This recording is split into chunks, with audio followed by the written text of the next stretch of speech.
Strain to do the opening parrot here.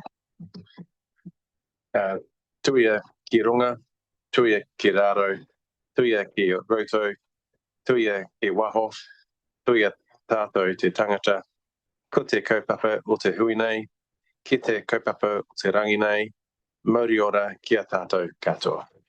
Thank you, Drain. So welcome everyone to this meeting of the Nelson Tasman Regional Transport Committee.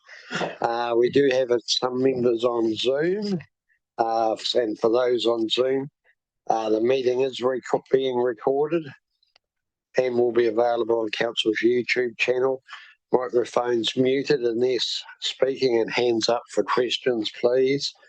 And Zoom attendees to turn off cameras and microphones during the break.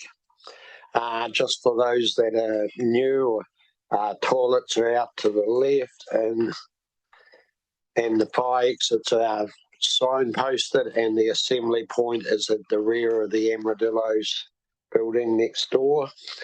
The media are present and may be filming part or all of this meeting. Hearing assistance hardware is available in the public seating area. And that brings us to the start of the meeting. So we'll start with apologies. Do we have any? I think we're all here. Councillor O'Neill Stevens, is he online or an apology? No. Okay. Public forum is nil. Declarations of interest. He is not. Late items nil. Brings us to the confirmation of minutes of the joint confirmation of minutes of the joint Nelson Tasman Regional Transport Committee meeting held on Wednesday the 7th of May be confirmed as a true and correct record of the meeting. Someone happy to move Councillor Dowler, seconded Councillor Courtney. All those in favour will say aye. Against? Carried. Thank you. So then we move on to public transport review update. Lyndon and Jane. Lyndon, Jane, welcome. And when you're ready.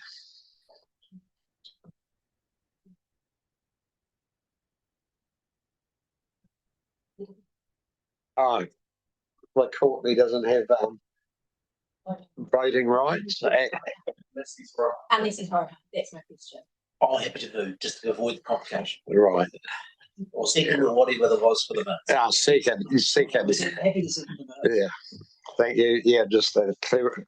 I did wonder at the time, but thank you. One day we're going to get that sorted. Yes, hopefully. Not soon, though, apparently. Yeah. All right. Jane, Lyndon, who's leading off? Oh, okay. So, yeah, so we've got the presentation from the workshop, but we've added in a little bit more context. So I'll perhaps introduce that context. So, I might just get you, for the benefit of the people in the back, to bring your speaker in a bit closer, Lyndon. It's a long way away there.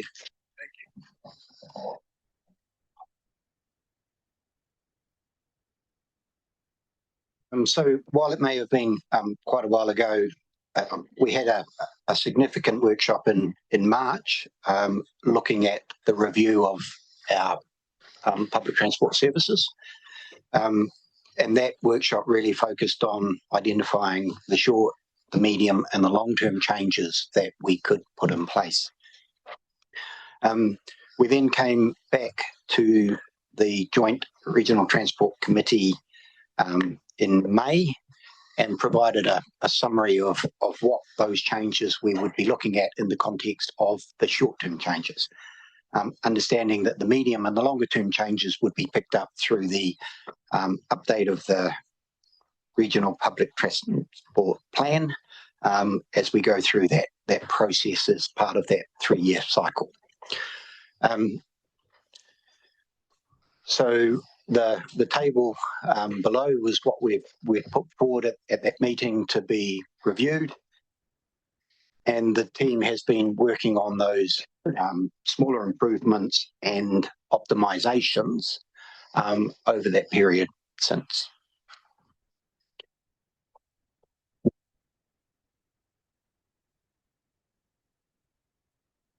So we've talked through the patronage aspects. And now we just step into where we've got to with the that work on those proposed short-term changes since that that meeting in May.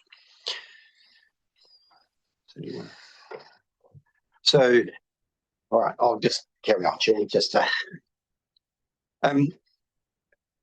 so one of the changes for both Route 1 and Route 2 was the provision of additional morning trips.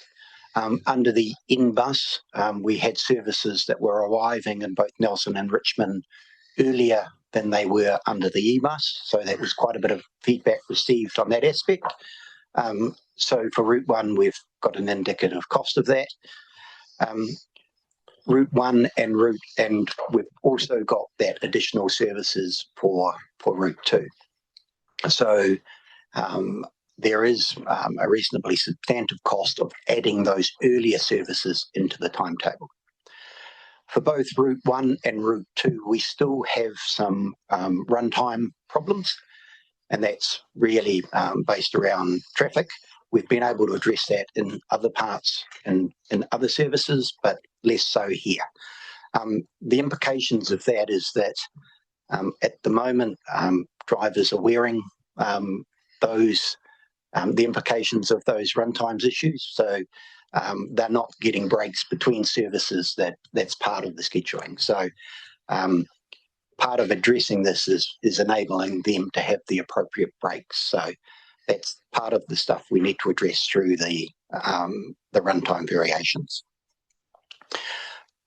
So both Route 1 and Route 2 have additional costs for earlier services, and work on the table looking at runtime to enable those issues to be addressed. Route 8 was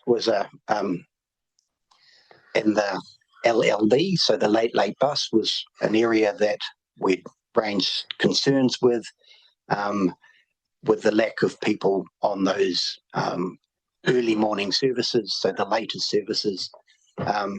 So at May, we talked about whether or not we could remove some of those later services with no passengers and essentially put some earlier services on in place. And also look at extending those slightly to pick up from the Silkiota. And because of the nature of turning around, getting to Silkiota, actually you would start that route from the Spring and Fern in Berryfields as well, because that's the logical start of that route. So that's been included in there.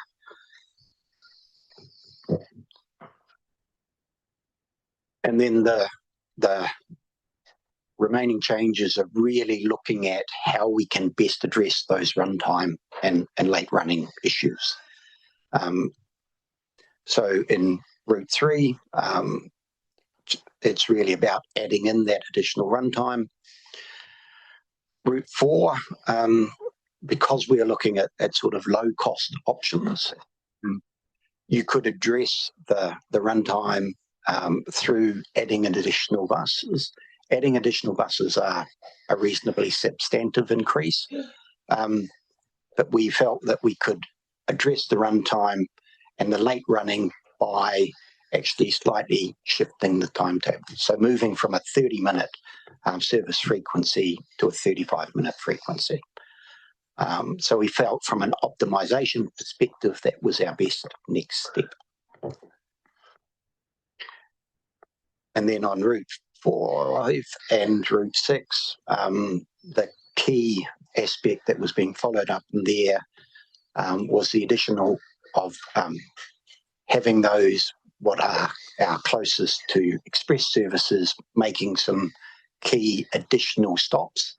And that also helps us with rebalancing, because that might mean that students who are currently taking other services may shift across there. The trade-off that you get in that situation is that your express services have slightly more stops than they had previously. So that's the list of the changes. We were also asked to look at options for serving the junction. And initially, we'd thought about rerouting the Route 4, changing the Route 4 and running that through Pascoe Street, and looking at 2 additional stops in Pascoe Street. The challenge with that was that service runs from the airport in town, so rerouting the Route 4 doesn't mean that those people from Richmond and Stoke have access to the junction. They would still continue along State Highway 6 and would access from there. So we looked at another option of potentially rerouting the existing Route 2 service and perhaps running that down Pascoe Street. That meant that there were stops on State Highway 6 and Drive that no longer got serviced. So potentially we could pick that up by rerouting the Route 4 service to address that. If we did that, we'd have the same problem, insofar as that would only address those people heading into town, into Nelson, and it wouldn't provide that connection for Richmond Stoke or people heading to Richmond Stoke. So essentially where we've got to is we think this needs a lot more thought. What we would like to do is look at shifting the 2 stops on Nayland Road, which are the 2 green circles at the bottom. And currently those stops are a reasonable distance from the junction. So we think the best first step is to shift those stops closer. It does mean that people will still need to cross Quarantine Road. Yeah, as I mentioned yesterday, there are some longer term options around pedestrian connections into the junction from the north, from the little side street that's shown there. That's something our parks team's looking at, but that's quite a way away. So essentially, we're recommending that there's a relocation of those 2 stops. We can continue to look at the service impacts of shifting those services, who would be impacted by those changes. But we think we've shifted any substantive change to that service into those medium and long-term solutions.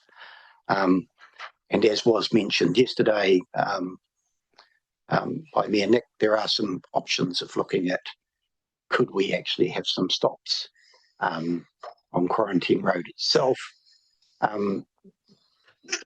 that would enable services heading into town to have access, but that may not provide for the service heading south.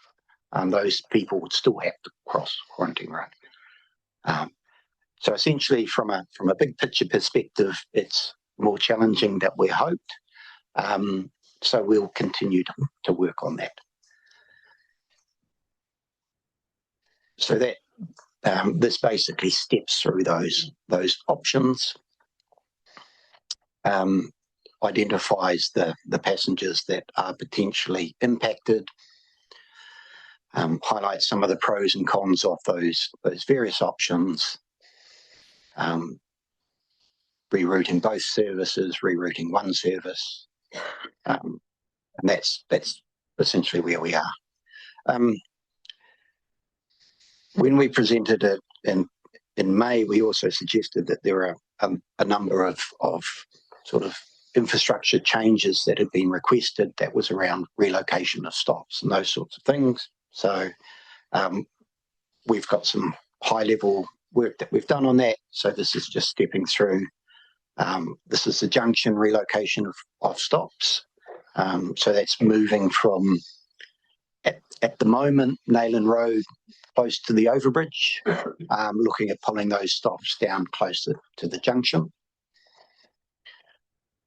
We'd had some requests on as far as Route 3 for an additional stop in Edify, and we've identified an approximate location for that stop.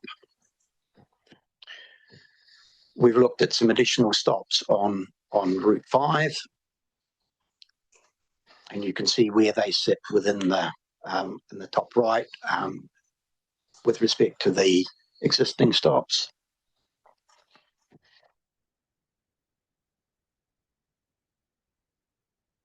Route 6.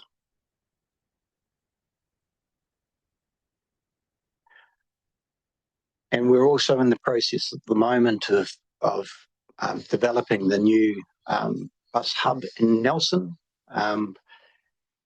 And with the shifting of the hub from its current location, we think it's worthwhile adding some additional stops to get some slightly different CBD coverage. So we've identified potential locations in Selwyn, Halifax and Vanguard Street. We've got an indication of what those costs would be. We would look at trying to incorporate the Nelson Bus Hub stop costs as a component of that project. And then we would look at the transport teams within the budgets they have available, prioritising and installing those additional stops, with each council working out the most appropriate way to do that.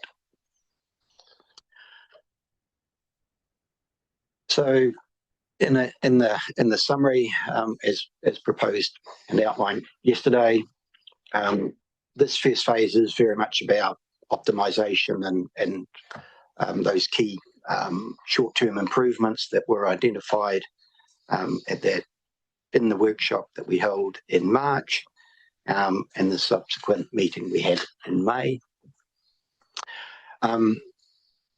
And looking at council guidance on that, and very much putting forward that the serving of the junction is something that we do feel, while we can reload a couple of stops closer, overall we think we're better to look at the big picture.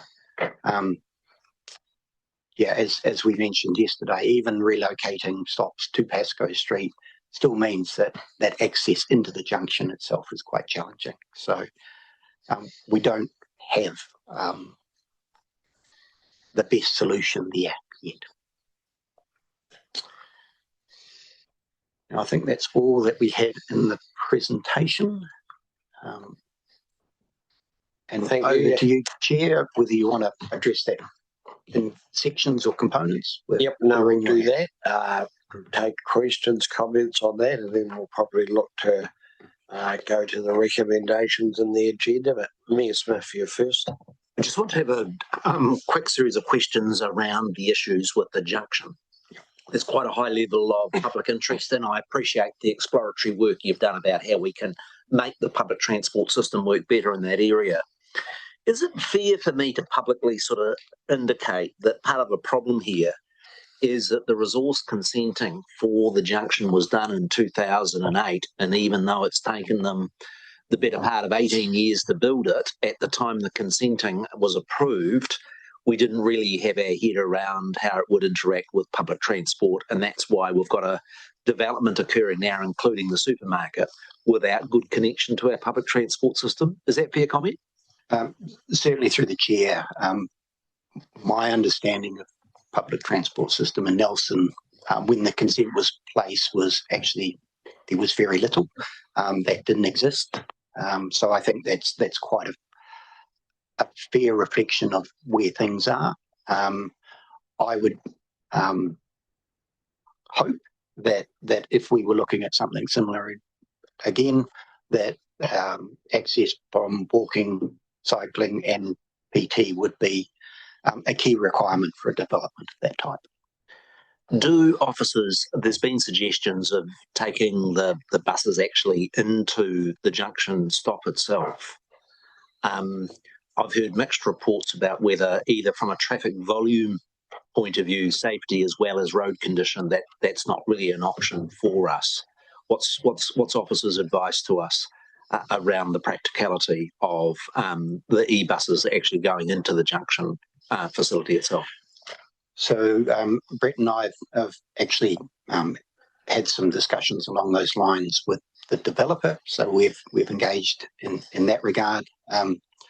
The concerns in there are very much around safety aspects of how you get those vehicles through that site, how you interact with vehicles that are parking and the general traffic in there. Where would you locate a stop? How would people get to and from that stop? So there's some safety, but there's also some key aspects there around just having a pavement that's fit for taking those kind of vehicles through that environment. The area where they've done a lot of work on pavements is really around the loading area. Yeah. They're accommodating trucks and that sort of thing. But from a safety perspective, having buses dropping people off and picking people up in that kind of environment offers us challenges. And just further on the junction, am I correct that there is a substantially greater advantage in getting Route 2 connected to the junction than Route 4, in that Route 2 has 4 to 5 times the passenger numbers? In other words, in terms of getting it into the network, the bigger long-term prize is to get it into getting the junction connected into Route 2. If our objective is to make it as convenient for the public that we want to use public transport in getting to and from the junction.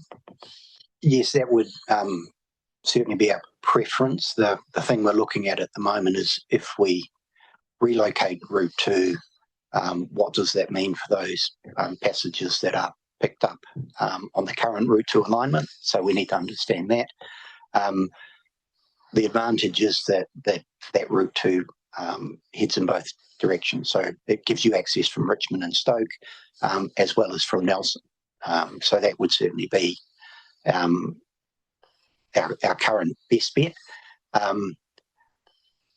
What we also need to understand is the implications of the current journey time length of running that service around the junction or in that environment. What does that do for existing users?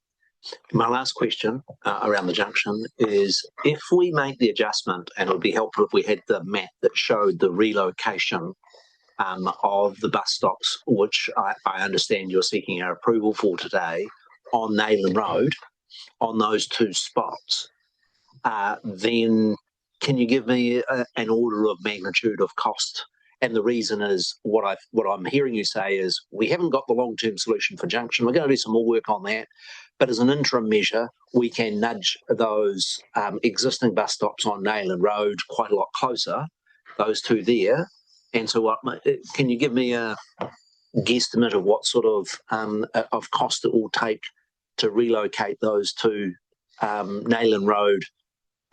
Just that sort of looks to me about 150 metres closer. That one. Through the chair, the relocation of that stops. That one, yeah. You got it? Yeah. My understanding that cost would be minimal because of the nature of the footpath in that area. So where we've got higher costs in other locations, that's because we've got a grass verge and we need to put a concrete pad down. That's not the case there. That can be done quite economically. And I'm assuming what you'll do is you'll lose a few car parks around the new green spots, and you'll gain a few car parks around the blue spot, and so on that respect as well, it'll be quite neutral. The challenge on the right side is the interaction with the cycle lane through that area, with cyclists through that area. So we would need to look at that, but it is a sign relocation rather than constructing pads and those sorts of things, and going through our hearings panel process. I'm happy with that as just an indication, as an interim measure around the junction. I have got some questions on other recommendations on them when it's appropriate, Mr. Chairman. Okay, thank you. I think Councillor Courtney. Yes, I'll just follow up things, Mr. Linden, about the junction, because I want to impress upon you that there is a high degree of urgency about that, about this challenge that you've got. And I just wonder, so I want to make that point very clear. The Mitre 10 there is going gangbusters, and we don't want to hinder in any way growth in that area. If that is the case, and the source is good. So what sort of feedback are you getting from, an interaction are you getting from developers? Not developers, the property owners of those businesses. I'm thinking of Mitre 10 and I'm thinking supermarket and the other business. Having a good relationship, a working relationship, are they trying to help you find a solution? Yeah, through the chair, our Brett and I have met today with the developer, but we haven't spoken to individual retailers in the development.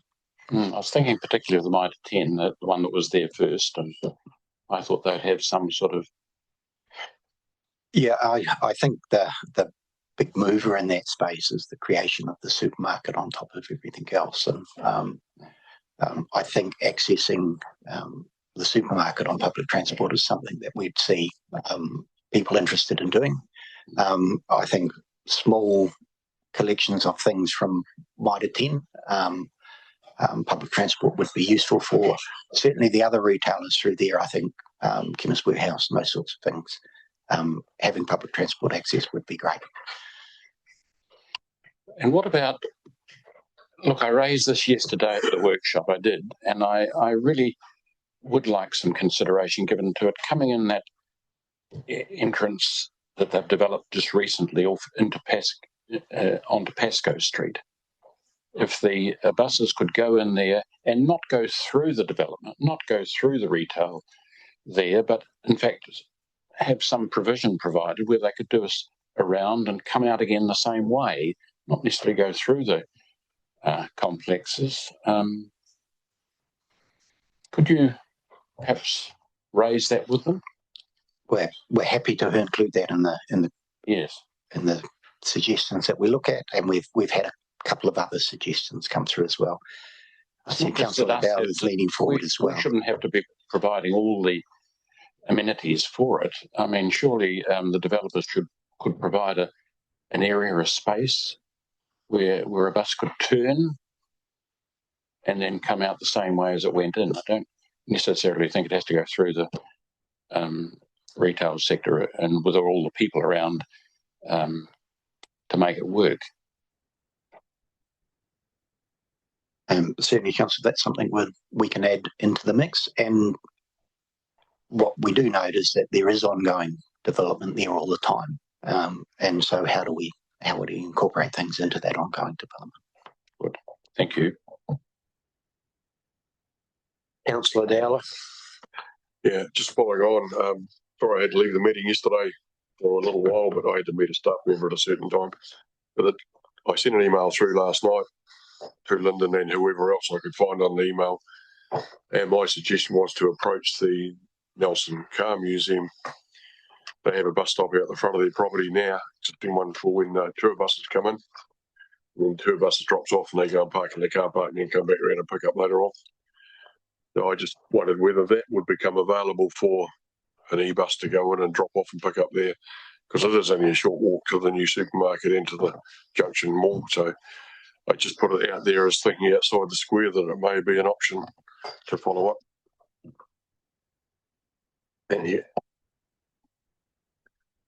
Any other on the junction? If not, me and Nick, you've got some other items you wanted to cover off as part of this report? Yes, the next subject area is just a quick understanding. We've got the very significant investment going into Miller's Acre and the main bus terminal in Nelson moving from Bridge Street to there. What's officer's best estimate of when the actual bus service will make that switch? Through the chair, I think I'm probably best planned to. So all things being equal, we always caveat the answer with good weather, but we plan to complete that work by December. And so you would expect in January next year the buses to be using the new depot facility at Malasaka. We would. If that's the case, there's a couple of niche changes that officers have recommended for us around the central city that you've signalled are related to that switch and stop. Are they going to be able to be sort of implemented in a coordinated way with the shift in the main depot? Through the chair, yes, we'd hope that would be the case. The issue we've got is getting through hearing panel with everything else that's going with council elections and those sorts of things. So we need to go through Subject to getting the hearing panels, the ideal would be to have the main bus depot switch and those new provisions. And if I looked at them, one of them were related to school. So it'd be particularly important that it was implemented in time for new school year 26. Yes, that would make sense, certainly. And then can I just go to the question of the late bus? And is it a fair assumption? Again, I'm just not wanting numbers, but a fair assumption. You know how we provide a security guard on the late bus? Is that a cost under the contract to council or to the contractor? That's a service cost to council, yes. The council. And so is it fair for me to assume, I just know that it's not a negative comment, people work hard, it would mean that the operational costs of the late bus would be one of the most expensive for us to run, having that extra security on board? Yeah, so the security is not on all services. It's just on some of them, but certainly it does impact on the cost of those services.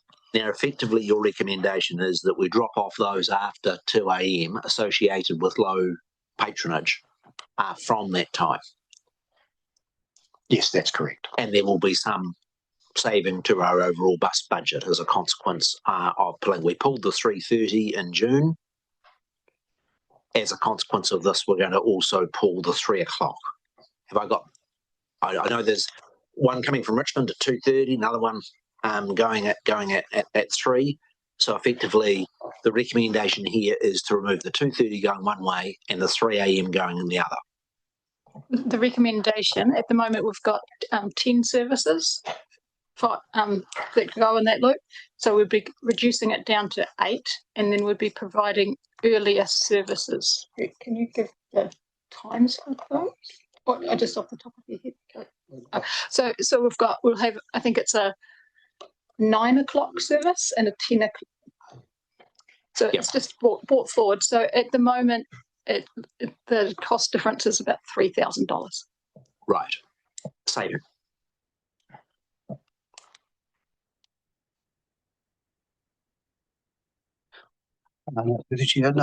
Actually, no, it's actually a cost because we are now running the buses from Richmond to the Spig and Fern. So an extra kilometres involved. So there's about a 3,000 per annum cost. Annual additional $3,000. So you're removing. I'm just trying to understand what's going and what's coming in. We took away the. Yes, 3:45. Late 3:45. Yep.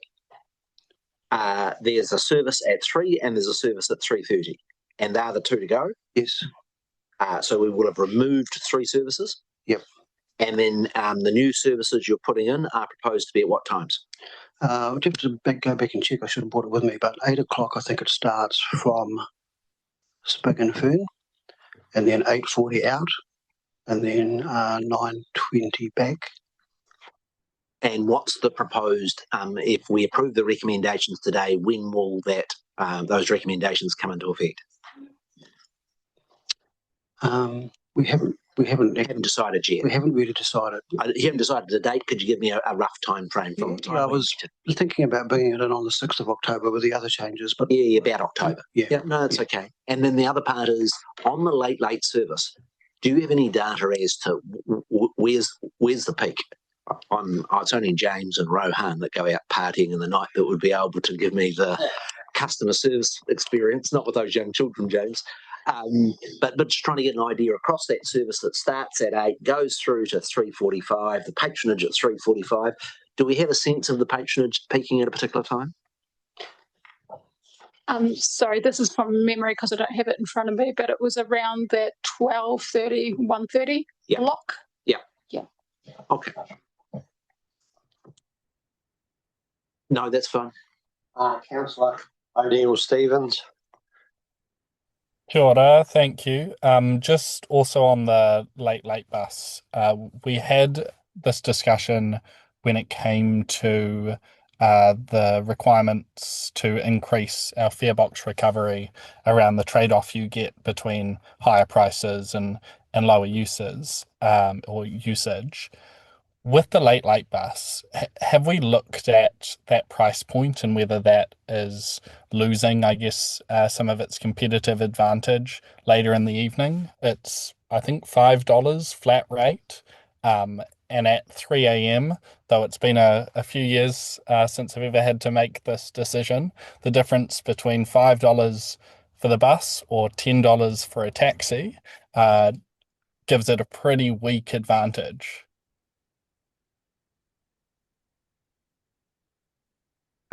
So in the context of this, we haven't looked at the fares for that service. We've just looked at the patronage on that, but we haven't done that trade-off between fares and lifting that patronage. Or I guess I just flag, I think that is something to look at in terms of optimizing the cost recovery on this service. Because right now I think it's critical from a safety and an overall network perspective, but its usage is not where we'd want it to be. And so just looking at whether there's a more optimal point in there. But otherwise, just want to say thank you for the careful consideration that's really apparent in this work. Thank you. Jane. So just to follow on from Mayor Smith's earlier question, I've got the proposed timetable in front of me now. So with the current timetable, we're running, the bus service runs between, Nelson and the exchange outside, and it runs between 10 a.m.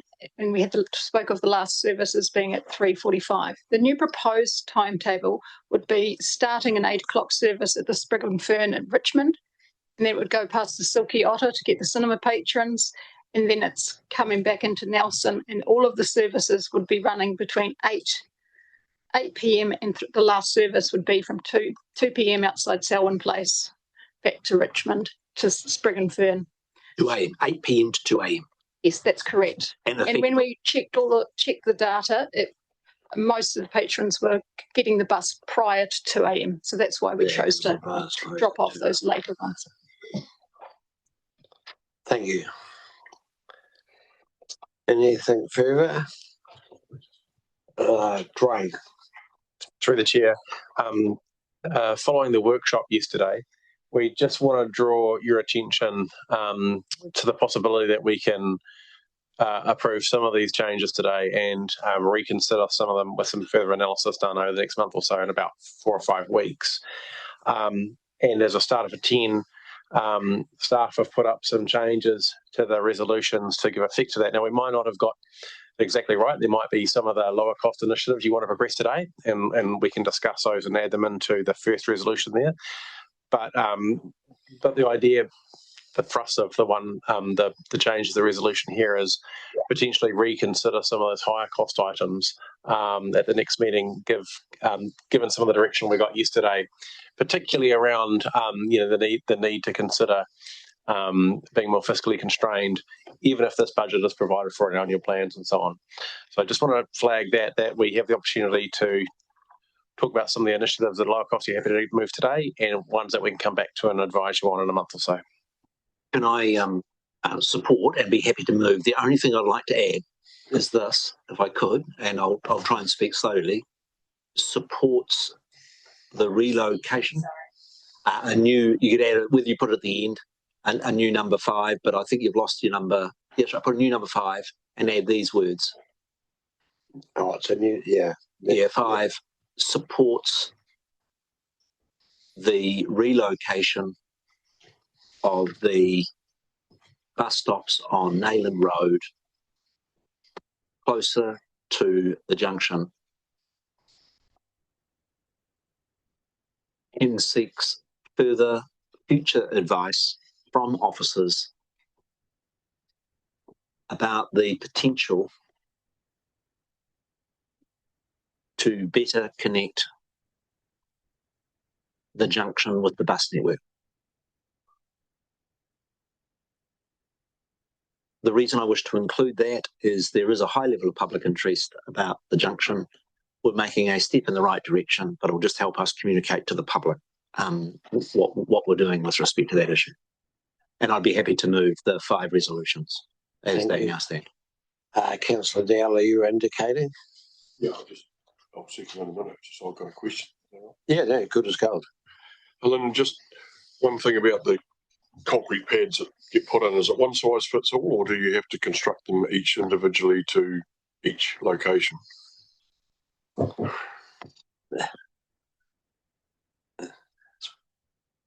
Through the chair, sorry, that's not something. I imagine that they're pretty standard. I would hope they're pretty standard. Yeah, thank you. It's just that I go back to the history of Waka Kotahi and Motueka when we did the big roundabout at the clock tower.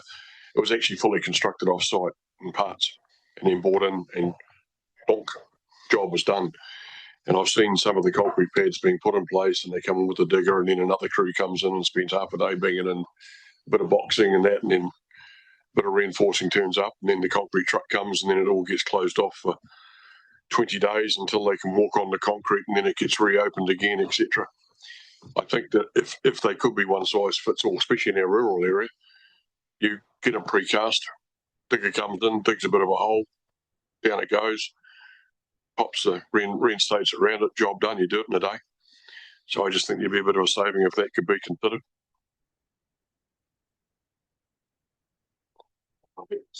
Right, thank you.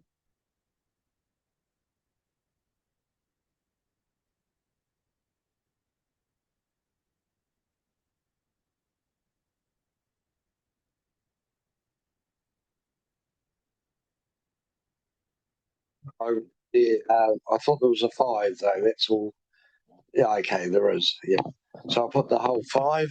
All those in favour, please say aye. Aye. Against. Resolution is carried. Thank you.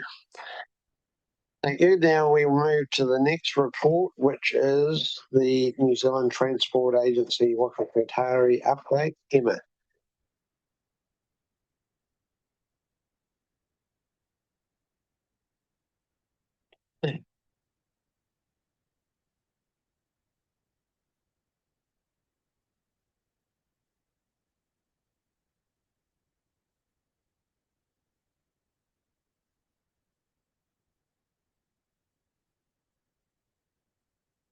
Thank you.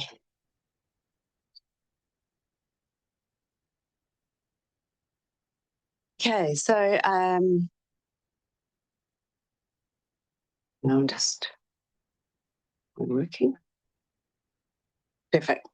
So just starting up with our national updates, and we have seen a massive achievement over the last summer season with a huge amount of reseals and rehabs across the country. And I'll talk a bit more later on about planning for the next summer's renewal season. And what you have seen over summer is that some of those works are quite disruptive, particularly where we have to do some closures to get those works done. But now we are in reactive approach. And again, I'll talk a bit more about that in terms of the emergency works. One thing that you will be hearing a bit about, and our Minister certainly has talked about recently, is the change to the temporary traffic management approach and the rollout of a risk-based approach using the New Zealand Guide to Temporary Traffic Management. And that is something that we have looked to implement across all of our contracts in time for the 25-26 season. And we expect the councils will be doing so through next year as well. Also, further on the public transport side of things, the national ticketing solution work is proceeding. and working through a number of the challenges that the complex back office systems had to be resolved in terms of being able to roll it out on the original timeframe. So there have been some delays to that rollout plan, and we're very close now to being able to confirm a revised plan and working that through with each of the PTAs across the country. So obviously this is a very significant new system, and having it implemented nationwide and resolving all of the different operating systems across different councils has been quite a large piece of work, but it's really developing some pace now. One of the things I just wanted to highlight to you in anticipation of work that we need to do next year, although it's starting now, is really thinking about the next National Land Transport Program. And for this RTC, it's really important to be thinking through the work that will need to happen right through next year as we start to look at establishing the strategic front end for the Regional Land Transport Plan, and then working through all of the steps that need to be done. Through that process, we'll obviously have the draft government policy statement being released in the middle of next year, and then we'll go through the process of building those continuous programs and the improvement activities right through next year. So it's a huge program of work. It's a really important one for setting the investment for the next 3-year period. So that's just something to have on your radar and be ready for in the next calendar year. In the current GPS, the government has asked the Road Efficiency Group to increase the work it's doing to identify what is happening around the country and to publicly share their insights on their website. So they have been looking at pavement resurfacing and bringing that into the reporting that they're doing. And that's something that I can work with each council on the overall information that's available on that website and the information that is included. We do encourage councils to look at similar councils when comparing performances. There's some very different networks that each council has. Safety cameras, one of the changes that has been happening right across the country is that police have now exited from providing safety cameras, both fixed and mobile, and they are now being managed by the Transport Agency. So we have mobile cameras which are deployed currently, and we'll also be introducing cameras on trailers later this year. And they're not marked, as currently the mobile cameras aren't marked, but they're not hidden either. Unsigned mobile safety cameras are very effective at reducing mean speeds across the network, which then has an impact on those crashes. Police are still tasked with a significant portion of our road safety budget, and so we still have around 1,170 police officers dedicated to road policing who will be issuing notices directly for offences. It would be a good place to pause ever and take some questions. So firstly, just around this slide, and we had somewhat of a discussion in Murchison around this, like that some communities, Murchison, Wakeford, Brightwater around here particularly, have cameras that the police have previously monitored. Are they separate to your cameras, or will they become part of that camera network? Because there's a bit of an overlap here as I see it now. So all safety cameras, safety cameras currently include speed cameras and red light cameras, will be operated by us, not police. So if you have an existing site, that site is now operated by us. Right. And how are they, because this was, they wanted more cameras, which seems to be a never-ending thing, particularly the police are keen to have more. How will they be funded? And so we have a road safety activity class, and so we look at what we fund through that. So if communities want additional safety cameras, they can write to us, and we will. We essentially have an ongoing list of sites. Those sites have to be assessed as to a number of factors, including what's the history of those sites, what's the traffic volumes, what are the mean speeds, and then we can determine whether a safety camera is appropriate for that site. And if it is, then we can look at what point we would have budget available for an additional site. Thank you. And then just going back to the one where you talked about the national ticketing system, the trial in Canterbury, is that still carrying on where you initially did the pilot? I take it from the wording in the slide that you're having some challenges around that. Would that be fair? So the pilot itself has gone really well. So, but it's been quite straightforward. It's one route. And it doesn't have concessions and multiple different factors to consider. So as we have looked to implement the nationwide rollout, there are a range of different factors right across the country where different operators have different concessions, they have different age groups, they have different route structures and fare structures that apply to them. And not all of that variation can be accommodated in the new system. So, so there's a need to actually work through with the PTAs what's possible. So that whole rollout will be pushed out, will it? So yes, it's being rescheduled.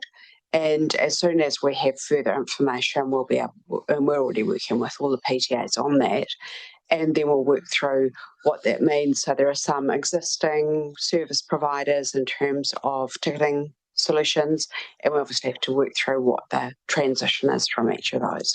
Thank you. Any other questions related to any of that? Does NZTA get the tosh?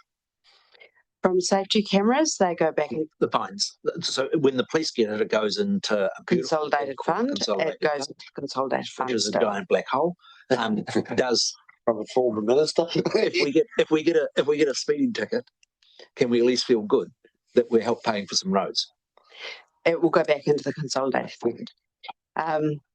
Yeah, there's a open debate about whether it should go back into other safety initiatives for the transport system, but currently there's no change to the system. Thank you. Right, now other questions? Now I think that brings us to the regional update. Yes, it does. Yeah. Okay, so obviously I know everyone is very interested in the Hope Bypass and any decisions on this project. And we expect to be in a position to provide further updates in the next month. There is a web page for the Hope Bypass, and we do encourage people who are interested to sign up for updates when they're available.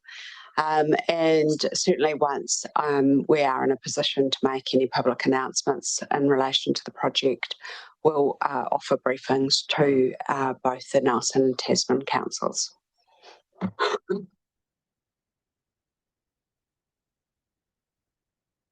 I did make a couple of edits to the slides to include some more recent information on the emergency works, and I changed this one to be scheduled resilience works as opposed to resilience works because there's a lot going on. So this is the list of the scheduled resilience works that we have been working on through the last season and continuing on into the next season. And the good thing about these resilience projects is that where we have undertaken these works, they've stood up really well in the weather events that we've experienced recently. So all of these are ongoing, so there's quite a chunk of those. Looking forward to the 25-26 renewals program, we've got a significant program again of rehabilitation and resurfacing. Now, one of those rehab sites was along State Highway 6 at Kohatu, and you'll be aware, and I'll show you some pictures of that, that was extensively damaged in the floods.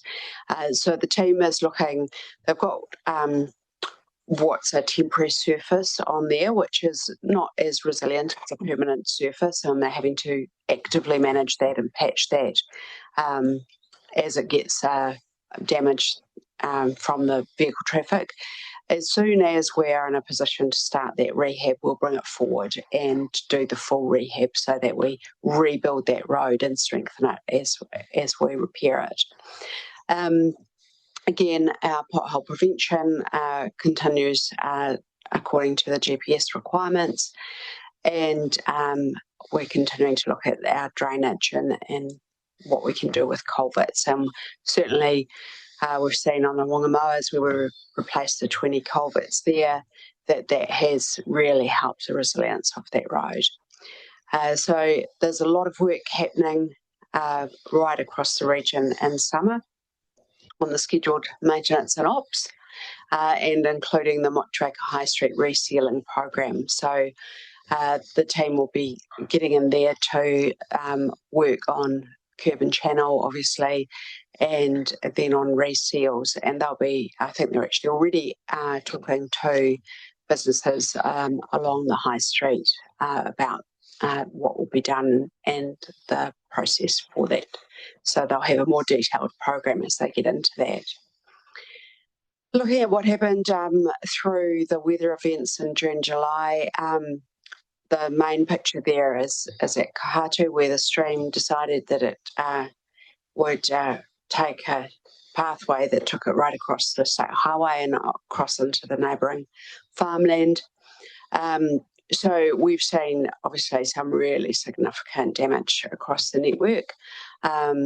Here in Nelson, we had some real challenges on the cliff face above Rocks Road and the Kohatu site and the slips on Taka Hill, causing us significant concern. Looking through our recovery sites across the region, so we've got on Rocks Road, further work going on optioneering at the moment, looking at what options need to be explored further and what further work will need to be done in the coming weeks and months, and that's actively being worked on at the moment. We've got Taka Hill, which I'll come back to in more detail, the Kohatu sites, which I mentioned, Spooners, the Coal Creek Scar, Dyer's Bluff, that's the resilience work that was already scheduled, and again, a number of other areas of damage. And having been, we brought our regional leadership team down and drove right through these sites and also up the Motueka River Valley to look at what the Tasman District Council is dealing with. And, you know, this has been a really major event for this region and also for Marlborough. Both regions have experienced quite extensive damage. Just Spooners, we had over 700 trees fall here, and this is after they've been taken off part of the road. Now, as you'll be aware, there are thousands of trees and plantations being affected like this, leaving a number of trees that are leaning on other trees or on rather jaunty angles that we're not very comfortable with around the road network. So there is, while these ones have been cleared, there's a huge amount of work, and we're currently working through with Tasman on how we work together to enable the tree fall to be removed as quickly as possible, particularly where it's around the state highway. And so there will be some more disruption as the contractors work through how they're going to do that. But I know Tasman has an extensive issue with this on the local road network as well. So we're just working together so that we can do that in a way that minimises its disruption to the public, but actually gets these sites safe and gets these trees off the road areas. So Taka Hill, so these are our current sites. So site A is an underslip.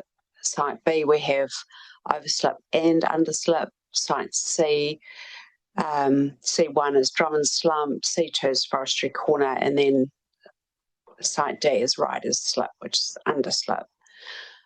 So some of those sites there you can see quite extensive damage. Now, the thing with our underslip we have on the left here is that it's very similar to the underslip we had most recently on the hill.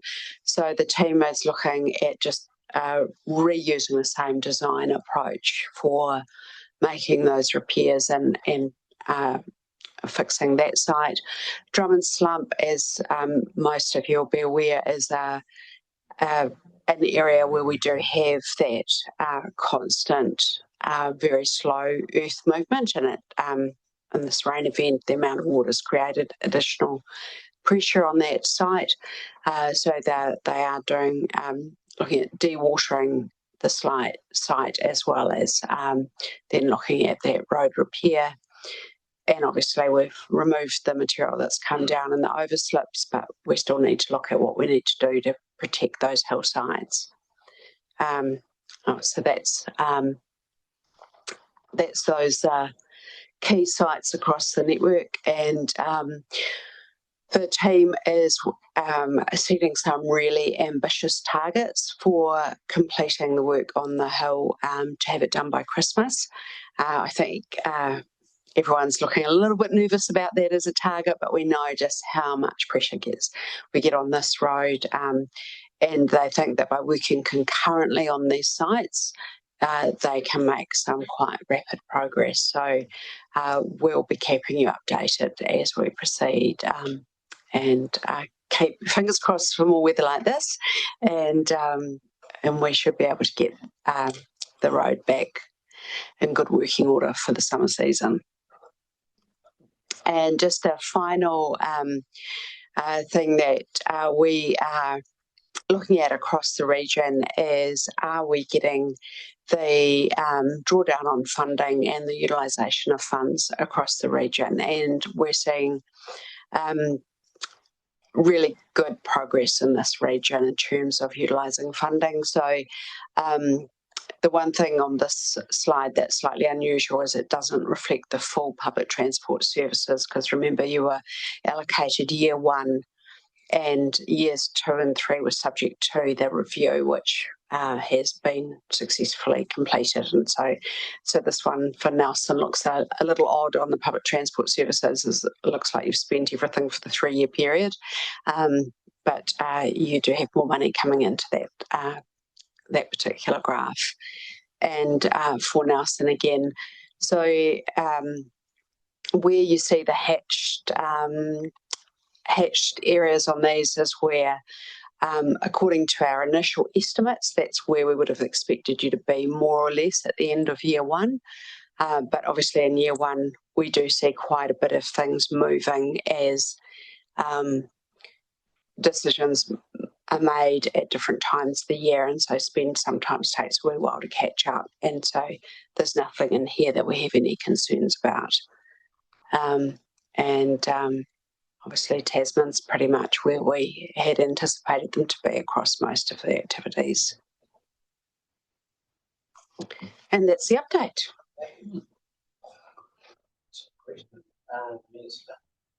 Firstly, we do need to acknowledge the work that NZTA has done in supporting both councils through the major storms in late June and July.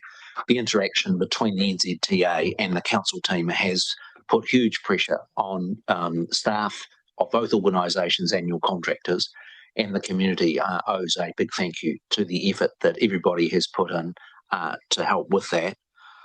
Can I also acknowledge, and I don't know who did the magic, whether it was council or NZTA or a combined effort, but it is a very substantial step forward for the community to have a single road closure website. We received during the first event a significant amount of negative public feedback of having different information on different websites as people scrambled to try and work out where they could go. And so when you get into IT and black boxes, I'm not sure who did the magic, but I have had very positive feedback on that. It will not surprise you that the huge disruption that Nelson City has faced as a consequence of the repeated closures of Rocks Road has been a huge issue.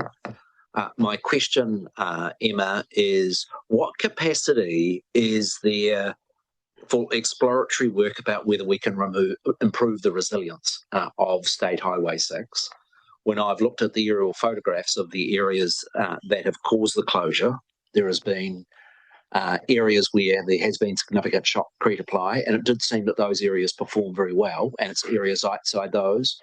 And so whether it's extending the area that has the shotcrete, I notice in the storm events, I've been very impressed with the new modern geotechnical fencing that enables rock collapses to be able to be better managed in an area like Moana Avenue in our area. My question is, what capacity is there for NZTA to be able to, now the event is past, look at how we can improve that resilience, given that every one of us here knows that we are going to get further heavy rain events that put pressure on that vital link for Nelson City? Sure. So as you've pointed out, the areas that had shotcrete or rock bolting or fencing performed well. So that's really good because those resilience activities absolutely work. They're doing the optioneering is underway at the moment. So they're looking at the different options and stabilisation techniques that they can deploy right from the top of the cliff face, which is our current priority to stabilise. And then they'll look at other options as well. So that work's already well underway. So that's an answer to your question. I expect that they'll be making decisions on that over the next month or so and looking to get on with it as quickly as they can. So can I get, is there further investigation work being done on that? It wasn't mentioned in your slides as an area, and we're very appreciative of the work that has been done. And I know significant effort. Yeah, so we have our geotechs have been out there very regularly, and they're also obviously still monitoring a number of those sites. So yes, we have investigations that are already underway. So the priority at the moment is the top of the cliff, so along that section, and so they're going to look at what needs to be done immediately as a permanent stabilisation there, and then they'll look at any other areas after that. What sort of timetable could the Regional Transport Joint Committee have expectation of you being able to report back further to us on what the results of that investigations are about potential improvements in resilience? Because it's not going to be a terribly long time, but I just, at this stage, I don't know the scale of what's required and therefore the funding decision-making process for it. But as I say, I would expect it would be within a month that we'll know the initial work. Thank you. Thank you, Mr. Chisholm. Sorry, you're all good. All good. Thank you, Mr. Chair, and thank you for your report, Emma. To what degree is the top of the cliff face on the cliff subdivision, is that top encroaching into private property? Is that happening? And you have to deal with that? You're dealing with people that are losing some of their land. Is this a real challenge for you, or is it not something that's happening?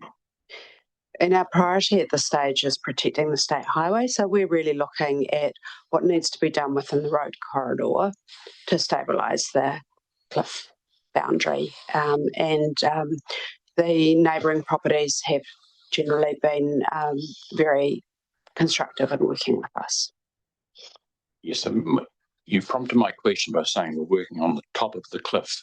So that was why I was asking, is it encroaching into individuals' properties? But it's not, as far as you're concerned. But there's a range of different situations along the top there, and the main thing for us is we want to stabilise it, and I'm pretty confident our neighbours would like it stabilised as well, and so that's what we're focusing on. Thank you. Councillor Butler.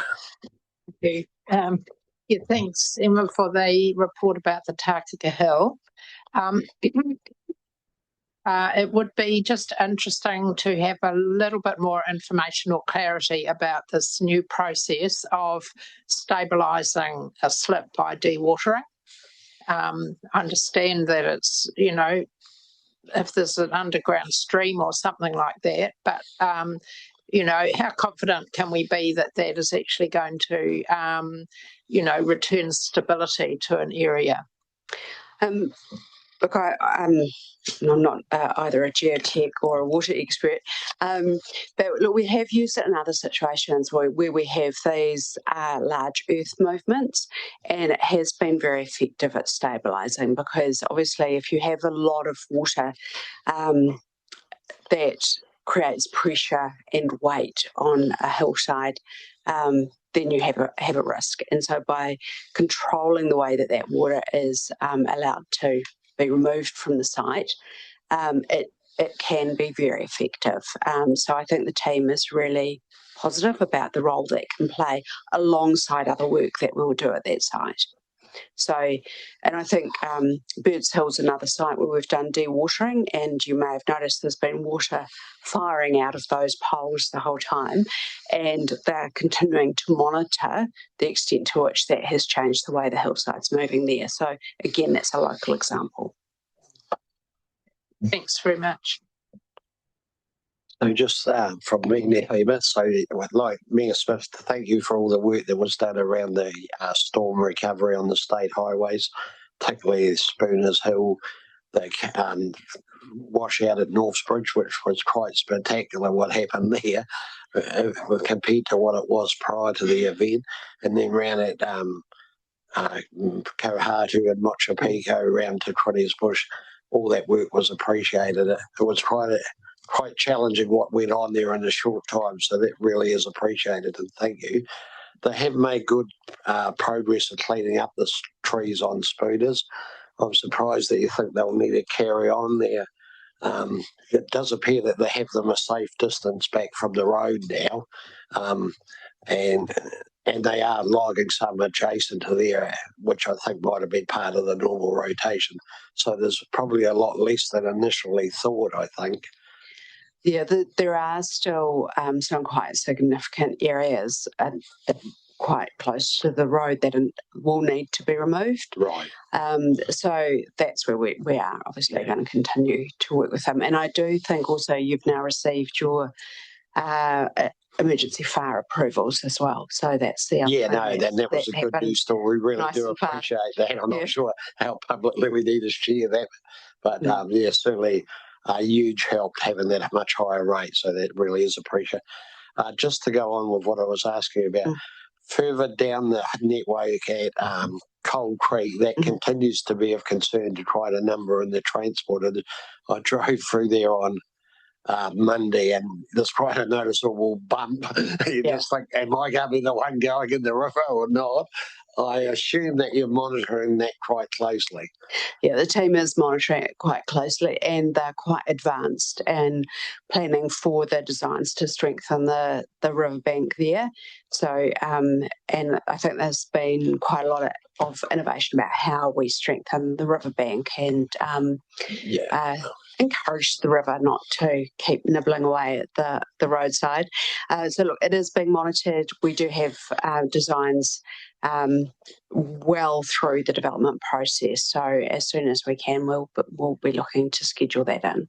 That'd be good. Yeah, I did notice there's quite a lot of rock on site there already, or I'm assuming it would be for that job adjacent there. And then you talked about the resilience, and then I saw in the end there when you talked about the storm recovery, Delos Bluff is an ongoing issue. We've talked about that previously. That will continue for most of this year and into some of next year. Absolutely. So prior to the rain event, so that's sort of, we've had to move resources around, but we were looking at how we can establish the access road for getting the slurry site ready to go and as soon as the weather's a little drier. So yes, that is absolutely on our radar. We need to get that material removed from the site, and so we'll be back into that in summer. Yeah, I understand has been work on the access road to the top of it, just about there. Yeah. Yeah, so So that'll be ready for summer, obviously. Yes. Absolutely. I'm not sure if anyone's made you aware there's a site back from the way station in Merchant where the river has cut in previously. It is again undermining that site, and we had a rivers meeting as well on Monday, and concern was raised, and I'm happy to talk about this one offline if need be. Sure, absolutely happy to talk about that one. Yeah. So no, thank you. Councillor Courtney. Thank you, Mr. Chair. I just want to share with Emma some good news, and that is feedback from motorists or road users on the Whangamoas saying how pleased they are that stage 1 has been completed. Now, it might only be 2 people, but it's significant when they stop you and tell you that. But can I just ask the question about stage 2? That's just reaffirmed for me, is that it's to do with drainage, is it? Stage 2 of the work on the Whangamoas. Did you mention stage 2? No. I don't No, so all the work on the Whangamoas is complete. And there is ongoing resilience work that we're doing on the Whangamoas, but the major work that was completed when we had the full closure back a couple of years ago, that was where we went in and brought forward a whole lot of resilience work, including the 20 culverts that were replaced. And then we've got the additional resilience work, which is really about ensuring that secondary flows. So when we get the really high volumes of water, there's a way for that water to get off the road without scouring the road and causing an underslip. So that is work that's ongoing. And so we completed some resilience work up there recently. That's completed. That's great. Thank you very much. Councillor Dowell, then Mayor Smith. We'll go back 10 years. Yeah. Maybe. We had a meeting at the cricket grounds at the Jackson Field, a whole group of people, school teachers, the whole 9 yards. I can't remember what it was called back in the day, but we did future planning for Richmond and da-da-da. And part of the deal was, I'll put my Tasman hat on here, was for State Highway 60 from the Three Brothers corner through to the roundabout in Motueka.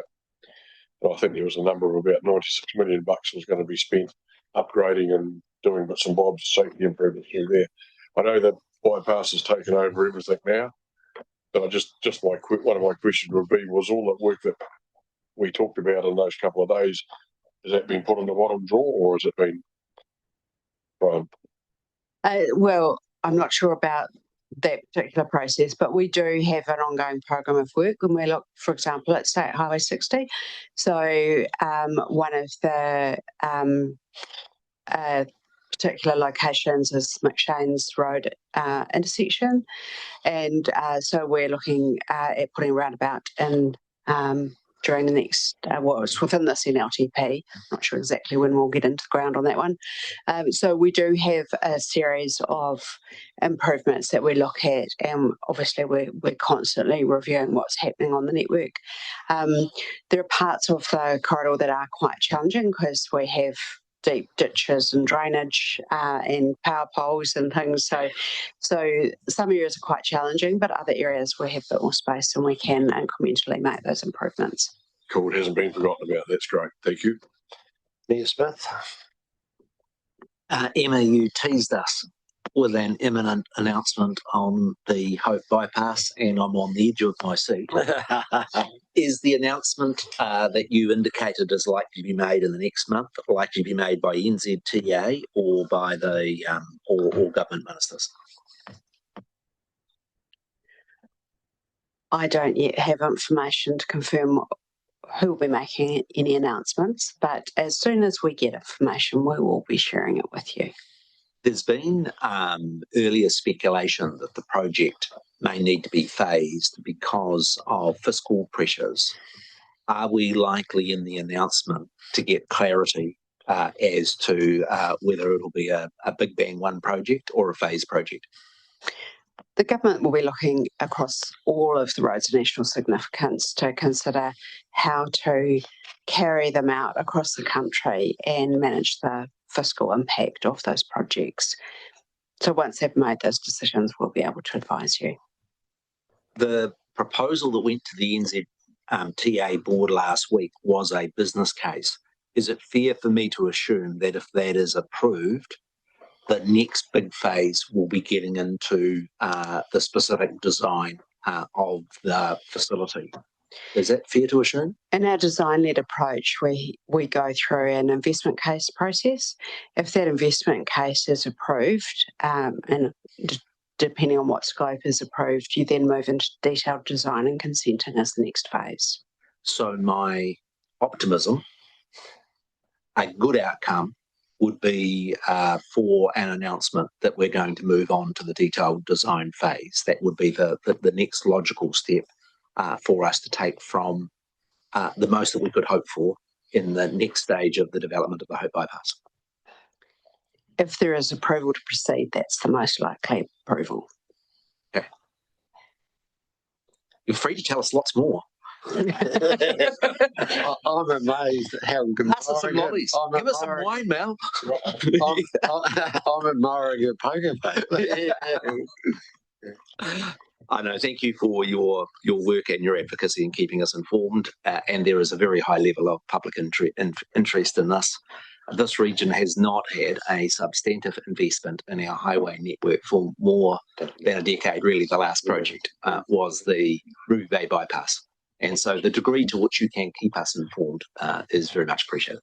The interest is very apparent. I promise you flowers at the next meeting if you get a positive announcement, Emma. Is bribery and corruption allowed, Alec? I'm not at liberty to accept gifts. Oh, they'll be from the home garden. So I think that probably brings us to the end of Emma's update, which is really appreciated, Emma. Thank you. Any other questions relating to that? If not, I think that brings us to the end of the meeting. I'll ask Dwayne to do the closing karakia. Kia hika te korero, kia watia, kia mana, mama te manawa o te tangata, kia o kia tā hara mō tātou, e ore nei, kia rongo, kia ronga, kia tina, hui e, pai. Thank you. Thank you all for your attendance and enthusiastic input. Safe travels home and enjoy your weekend.